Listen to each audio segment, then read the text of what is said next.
திருமணங்கள் வந்து ரொம்ப அவ்வளோ ஈஸியாக இல்லை. திருமணம் பண்ணுறதே கஷ்டமாக இருக்குது. லேட் ஆகிட்டே போகுது. சட்டு புண்ணு கல்யாணம் பண்ணோம், காலேஜில் சீட்டு வாங்குறது கூட ஈஸியாக போகுது. இப்போல்லாம் பாஸ் பண்ணுறது கூட ஈஸியாக இருக்குது. ஆனால் பெண்ணுக்கு ஆணும் ஆணுக்கு பெண்ணும் கிடைப்பது மிகவும் கஷ்டமாக இருக்கிறது. கல்யாணம் காலதாமதமாகிறது. ஏன் இந்த தாமதம்?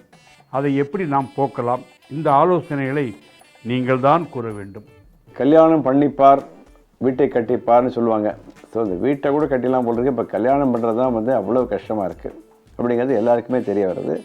It is become a very challenging job for every one. In fact என்னுடைய அபிப்பிராயத்தில் எல்லாருடைய பேரண்ட்ஸுமே ரொம்ப வருத்தப்படுறாங்க. இவன் பையனுக்கு கல்யாணம் ஆகலையே, பொண்ணுக்கு கல்யாணம் ஆகலையே. இது பையனுக்கு கல்யாணம் ஆகலைங்கிறது வருத்தப்படுறவங்க தான் இப்போ ரொம்ப அதிகமாக இருக்காங்க. ஏன்னா பொண்களுக்கு கூட வந்து ஓரளவுக்கு வரங்கள் வந்து ஓரளவுக்கு ஈஸியாக கிடைச்சிடுறது. ஆனால் பையன்களுக்கு வந்து என் பையனுக்கு 35 வயசு ஆகிடுச்சே சார், எனக்கு கல்யாணம் ஆகலையே, 40 வயசு ஆகிடுச்சே கல்யாணம் ஆகலையே, பொண்ணு வீட்டுக்கு எனக்கு போட்டால் ஒருத்தரும் பதில் போட மாட்டாங்க. இந்த மாதிரி பாவம் பெற்றோர்கள் வந்து நாள்தோறும் புலம்பிக் கொண்டிருக்க அந்த புலம்பல் என் காதில் எப்பவுமே விழுந்துட்டுருக்கு. அதில் முக்கியமான ஒரு காரணம் நான் என்ன சொல்ல முடியும் கேட்டாக்க, suddenly we find there is a shortage of brides. இது பிராமின் கம்யூனிட்டியில் மட்டும் இல்லை, எல்லா கம்யூனிட்டிலையுமே பிரைட்ஸுங்கிறவங்க ரொம்ப மேரேஜபிள் ஏஜில் இருக்கக்கூடிய பிரைட்ஸு திடீர்னு there is a short fall.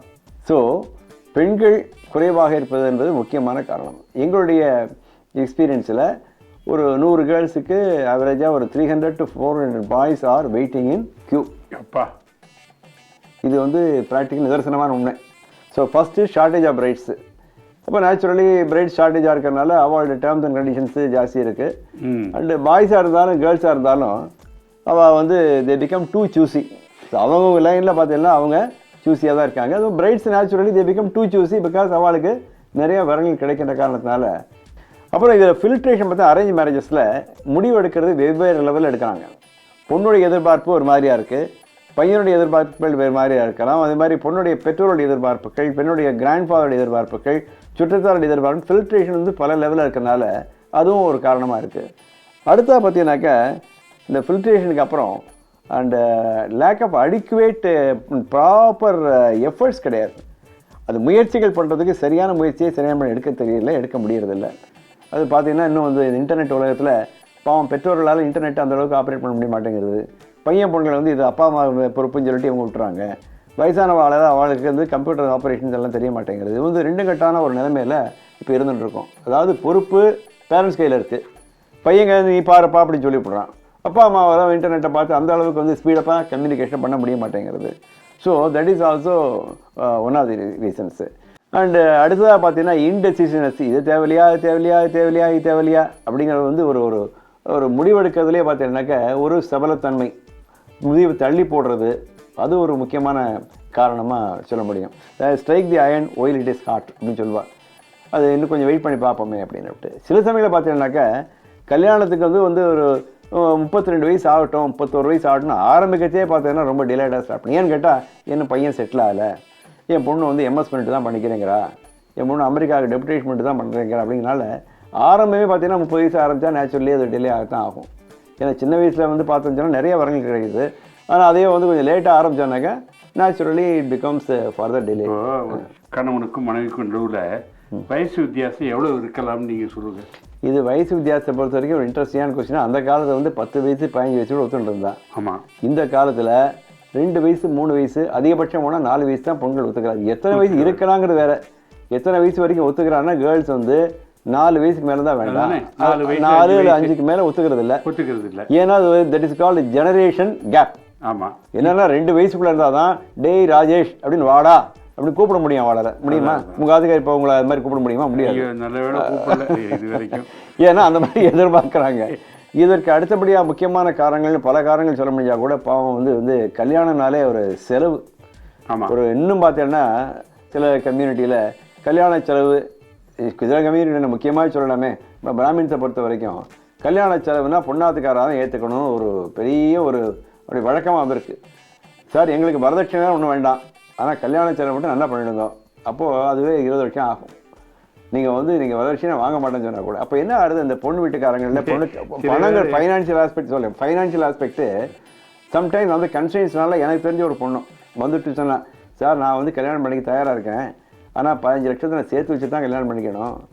அதனால் 5-6 வருஷம் நான் வந்து வேலை பார்த்து தான் கல்யாணமே எங்களால் பண்ண முடியும். ஏன்னா எங்கள் அப்பா மட்டும் அந்த ஸோ அதுவும் ஒரு காரணமாக சில இடங்களில் இருக்குது. சிம்பிள் மேரேஜுங்கிறது ஒரு பக்கம் இருந்தால் கூட நான் நினைக்கிறேன்டா கல்யாணத்தை நல்லாவே பண்ணலாம். பஸ் இருந்தால் ஒரு டீசெண்டாக பண்ணலாம். ஆனால் எக்ஸ்பெண்டிச்சர் அட்லீஸ்ட் ஒரு ஷேர் பண்ணிக்கக்கூடிய மனோபாவம் வந்து வச்சுக்கோங்களேன். ஒரு 10 லட்ச ரூபா எஸ்டிமேட் போடுறோம்னா நம்ம ஏன் போய் ரூம் சைடில் ஏன் வாலண்டியர் பண்ணக்கூடாது? அதாவது நாங்கள் ஷேர் பண்ணிக்க தயாராக இருக்கோம், இல்லைன்னா உங்கள் லெவலுக்கு நீங்கள் பண்ணுங்க அப்படி சொன்னால் சில சமயங்களில் பெண்களுக்கு கல்யாணம் ஆகிறதுக்கு நிறைய வாய்ப்புகள் இருக்குது. பட் டிலேயை பொறுத்த வரைக்கும் நீங்கள் கேட்ட கேள்வி ஒன்று இருக்கு, அதில் முக்கியமான காரணம் ஒன்று இருக்குது. அது நீங்கள் ஒத்துப்பேடா இருந்தாலும் நீங்கள் ஒத்துக்க எனக்கு தெரியாது.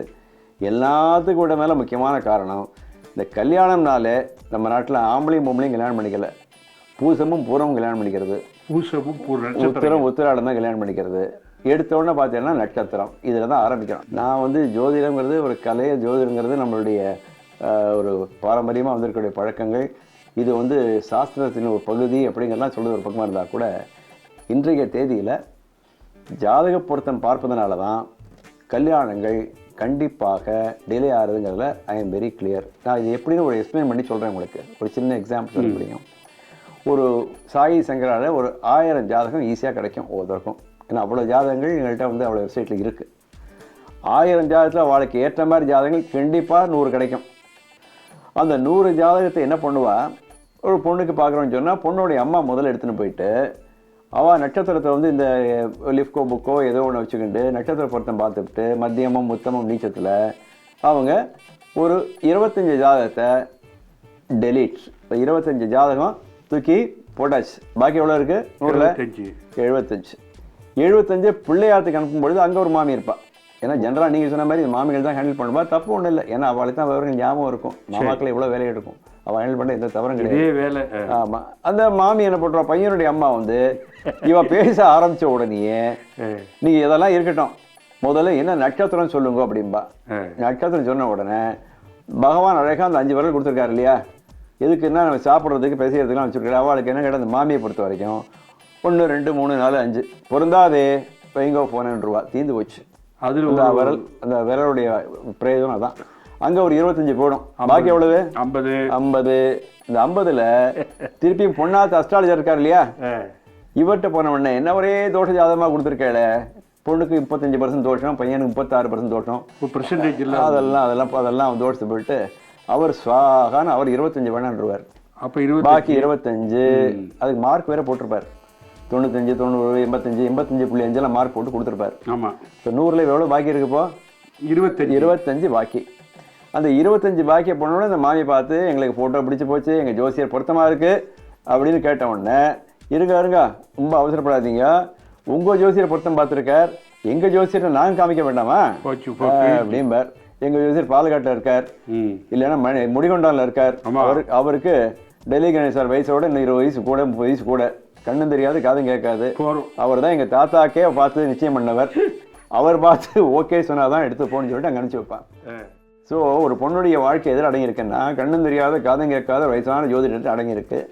இப்படி அவா ஜோதிடத்தை போனோடனே 25ல் 20 அவா ஜோசியர் வேணான்றாங்க. பாக்கி எவ்வளவு? 5. அந்த 5ல் எங்காவது ஜோசி சொல்லியிருக்கார், இன்னும் 6 மாதம் கழிச்சு பேசுங்கோ, பேச்சுவார்த்தை இப்போ வச்சுக்காதீங்க, பொருத்தம் இருக்கு, கொஞ்சம் வெயிட் பண்ணுங்கன்றவாங்க. அதில் 2 போயிடும். இன்னும் 3ல் பொண்ணு வந்து என்ன சொல்கிறாங்க கேட்டால் இன்னும் அவளுக்கு வந்து ஓகே சொல்லலை, அவளுக்கு அநேகமாக ஃபாரின் போக வேண்டிய சான்ஸ் வரும் போல இருக்குது, அதனால் கொஞ்சம் வெயிட் பண்ணி அதுக்கப்புறம் தான் முடிவு சொல்ல முடியும் அப்படின்னு அதில் பெண்டிங் போட்டுருவா. பாக்கி பேக் டு 0. இதில் தெரிஞ்ச அலையன்ஸ் நிறையா இருக்கும், நல்ல பையன் இருப்பான், நல்ல பொண்ணு இருப்பான். இந்த கூத்து தான் நடந்துட்டுருக்கு. அதாவது பொண்ணுடைய அப்பா அம்மா ஜோசியர் இவா ஒரு குரூப்பு, பையனுடைய அப்பா அம்மா ஜோசியர் ஒரு குரூப்பு, இவா 2 பேர் துவாரபாலகா மாதிரி இருக்கா. இங்கே துவாரபாலகா மாதிரி இருந்துட்டு நோ என்ட்ரி போர்டு போட்டுருவா நீங்கள் டைரெக்டாக. இதை நான் வந்து ஜோசியத்தை வந்து நான் எந்த விதத்திலும் புண்படுத்துறதுக்காகவோ யாருடைய மனசை புண்படுத்துறதுக்காக சொல்லலை, இது ப்ராக்டிக்கலாக பார்க்குறேன். நான் என்ன பண்ணுறேன், என்கிட்ட வந்து பஞ்சாப் கேசனை போட்டிருந்தேன், எனக்கு 2 வருஷமாக பார்க்குறேன், கிடைக்கலையே. என் ஜாதகம் கிடைக்கிறது, எங்கள் வீட்டு ஜோசியர் ஒத்துண்டா அவங்க வீட்டு ஜோசியர் ஒத்துக்கலை. இதில் பொண்ணும் பையனும் பாவம், என்றைக்காவது அப்பா அம்மாட்ட நல்ல வார்த்தை வராதா, நமக்கும் கல்யாணம் ஆகாத நீங்கிட்டு இருப்பான், இவாளை தாண்டி டைரெக்டாகவும் பேச முடியாது. இந்த நிலைமை தான் இப்போ போயிட்டு இருக்கு. இது நான் சொல்கிற கருத்தை எல்லாரும் ஒத்துக்கிறா, பெரியவாளும் ஒத்துக்கிறா. ஈவன் மகா பெரியவா கூட காலாகாலத்தை கல்யாணம் ஆகணும்னு தான் அவர் ஆசைப்பட்டார். காஞ்சி பரமாச்சாரியார், அவர் ஜெயேந்திரர், பாதப்பிரியவர்கள், இவர்கள் எல்லாம் சொல்கிறாங்க மனசு ஒத்து போச்சுன்னா ஜாதகம் பார்க்க வேண்டாங்கிறாங்க. அதில் உங்கள் கருத்து எப்படி? கண்டிப்பாக நானும் இதை சொல்லிட்டு இருக்கேன். அது மனப்பொருத்தம் மற்ற பொருத்தங்கள் பற்றி நம்ம விரிவாக பேச வேண்டிய ஒரு விஷயம் அது. சரி, கண்டிப்பாக பேசுவோம். ஆனால் பல காரணங்கள் வந்து டிலேக்கு இருந்தாலும் கூட காலாகாலத்து கல்யாணங்கிறது ரொம்ப அவசியமான ஒன்று. முக்கியமான காரணம் என்னை பொறுத்த வரைக்கும் ஜாதக பொருத்தம் பார்ப்பது தான் என்பதை நான் வந்து சொல்ல முடியும். நான் வந்து நெஞ்சு பொறுக்குதில்லையே இந்த நிலைகட்ட மனிதரை இணைந்து விட்டால் வாழ்க்கையில் மாற்றங்கள் வரணும்னா நம்ம தான் மாற்றங்களை கொண்டு வரணும். மிக அழகாக தைரியமாக நீங்கள் சொல்லியிருக்கீங்க, உங்களை பாராட்டணும். சில பேர் ஜாதகத்தை பற்றி சொன்னால் யாரையும் கோச்சிப்பாங்களோங்கிறதுக்காக சொல்லாமல் தயங்குவாங்க. சில விஷயத்தை தயங்கவே கூடாது. ஸோ நான் ஜாதக பொறுத்த நம்பிக்கை உள்ளவர்கள் தாராளமாக பார்க்கலாம். அதை நான் வந்து யாரும் நம்மளுடைய ஒப்பீனியனை நான் யார்ட்டையும் சொல்ல ஃபோர்ஸ் பண்ண போகிறது இல்லை. ஆனால் ஜாதக பொருத்தம் பார்க்கறதுனால டிலேக்கு ஒரு காரணமாக இருக்குங்கிற ஆங்கிளில் தான் நான் சொல்லியிருக்கேன். இப்படி நீங்கள் சொன்னதை எல்லோரும் ஃபாலோ பண்ண ஆரம்பித்தான்னா அவங்களுடைய காலம் வசந்த காலமாகத்தான் இருக்கும். காலங்களில் அவள் வசந்தம், அப்படி கூட கலைகளிலே அவள் ஓவியம், மாதங்களில் அவள் மார்கழி, மலர்களிலே அவள் மல்லிகை, காலங்களில் அவள் வசந்தம்.